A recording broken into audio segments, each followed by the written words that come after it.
अस्सलाम वालेकुम दोस्तों। उम्मीद है आप सब खैरियत से होंगे। तो आज हम आपको दिखाने जा रहे हैं कि हम वर्डप्रेस कैसे इंस्टॉल कर सकते हैं एक प्लस पैनल के अंदर। तो उसके लिए हम आपको यहाँ पे सारा कुछ दिखाएंगे। बेसिकली आप के सर्वर में होता है ऑपरेटिंग सिस्टम पे चढ़ा होता है प्लस पैनल। तो उसके बाद आप प्लस में अपनी साइट इंस्टॉल करते हो। तो यहाँ पे हम वर्डप्रेस के लिए स्पेशली दिखा रहे हैं कि कितनी क्विक आप एक प्लस पैनल के अंदर वर्डप्रेस साइट इंस्टॉल कर सकते हो। तो उसके लिए हमें पहले जाना पड़ेगा प्लस पे। तो ये यहाँ पे हमारा प्लस पैनल का आ गया लॉगिन। तो यहाँ पे हम अपनी लॉगिन कर लेंगे। तो लॉगिन करने के बाद हम यहाँ पे पासवर्ड दे देंगे अपना। तो उसके बाद हम लॉगिन कर रहे हैं। तो ये लॉगिन हो जाएगा। तो ये हम लॉगिन हो गए हैं। तो लॉगिन होने के बाद आप जैसे यहाँ पे देखोगे, जैसे आपका कोई प्रीवियस डोमेन होगा तो वो यहाँ पे आपको डिस्प्ले हो जाएगा। तो और यहाँ पे कुछ बहुत सारी ऑप्शंस है। तो ये आप को मैं धीरे धीरे बाद में समझा दूंगा दूसरे वीडियोस में। तो यहाँ पे जो अभी हमारा है खाली वर्डप्रेस साइट को कैसे हम इंस्टॉल करें सबसे इजी तरीके से। तो यहाँ पे पहला ऑप्शन आप जैसे देख रहे हो ऐड डोमेन। तो दूसरा है ऐड सब डोमेन। तो सब डोमेन भी आपको पता है, लेकिन यहाँ पे अभी मेन डोमेन पे टेस्ट करना है। तो हम यहाँ पे ऐड डोमेन पे क्लिक कर रहे हैं। तो ऐड डोमेन करने के बाद यहाँ पे आप जैसे देख सकते हो एक फॉर्म जैसा आ गया है। तो यहाँ पे हम अपनी वेबसाइट दे सकते हैं। जैसे हम बना रहे हैं एक demo.com। तो यहाँ पे इसके नई डेटाबेस है तो इसको हम रहने देते हैं। यहाँ पे आपका आईपी आ जाएगा, यहाँ पे आपका IP6 होगा तो वो आ जाएगा। तो ये सब चीज़ें आप यहाँ पे यूज़ कर सकते हो।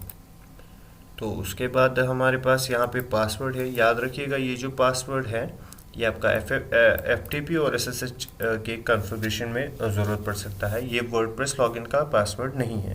तो यहाँ पे हमारा एक आईडी रहेगा और यहाँ पे हम जनरेट पासवर्ड कर सकते हैं जो कि सबसे स्ट्रॉन्ग होगा। और यहाँ पे एक और ऑप्शन आ रही है इंस्टॉल SSL सर्टिफिकेट। तो याद रखिए यहाँ पे आपको फ्री में एक SSL सर्टिफिकेट भी आप इंस्टॉल कर सकते हो। अगर आप इस पर क्लिक कर दोगे तो यहाँ पे आपको एक फ्री SSL सर्टिफिकेट भी इंस्टॉल हो जाएगा। तो इस सबको हम यहाँ पे कॉन्फ़िगर कर लेते हैं। तो यहाँ पे जैसे हमने ये किया और उसके बाद ये सारी चीज़ें देके हम SSL सर्टिफिकेट अभी भी इंस्टॉल कर सकते हैं या बाद में, लेकिन फ़िलहाल हम यहाँ पे रहने देते हैं। हम आपको दूसरे स्टेप में दिखाएंगे कि वो कहाँ पे हम दोबारा से इंस्टॉल कर सकते हैं। तो यहाँ पे ये हमारा डेटा बन गया। अब हम यहाँ पे इस पे इंस्टॉल करने जा रहे हैं। तो यहाँ पे हम ओके का बटन दबा रहे हैं।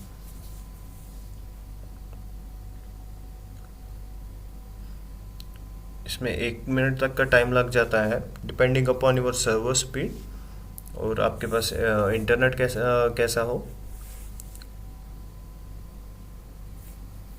तो ये इंस्टॉल, तो जैसे कि आप यहाँ पे देख रहे हो ये इंस्टॉल हो गया है। demo.com की वेबसाइट हमने बनाई थी वो यहाँ पे इंस्टॉल दिखा रहा है। इसका भी यूजर 00 दिखा रहा है। तो यहाँ पे आपको दिखा रहा है कि you can resolve this DNS। तो यहाँ पे आप क्लिक करके इसको डायरेक्टली क्लाउडफ्लेयर के साथ भी कनेक्ट कर सकते हो या मैन्युअली भी क्लाउडफ्लेयर में आप अपना सर्वर का IP दे सकते हो। तो फिलहाल हम खाली वर्डप्रेस इंस्टॉलेशन का देख रहे हैं।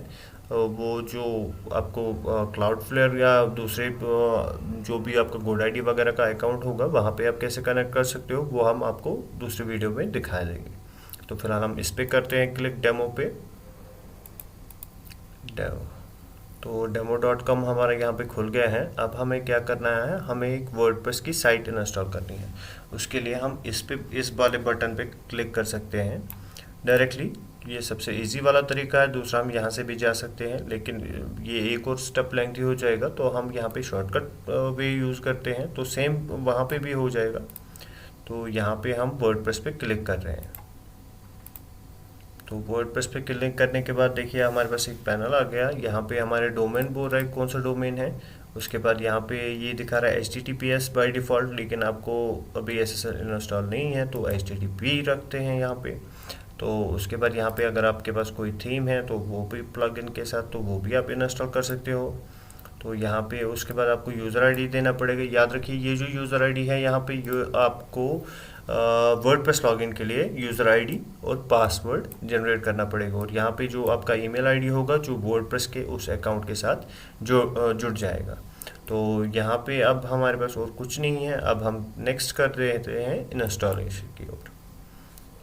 तो यहाँ पे जैसे कि आप देख रहे हो कि इंस्टॉल हो गया है, ये इंस्टॉल दिखा रहा है अभी। यहाँ पे आप देख सकते हो 75% तक पहुँच गया है।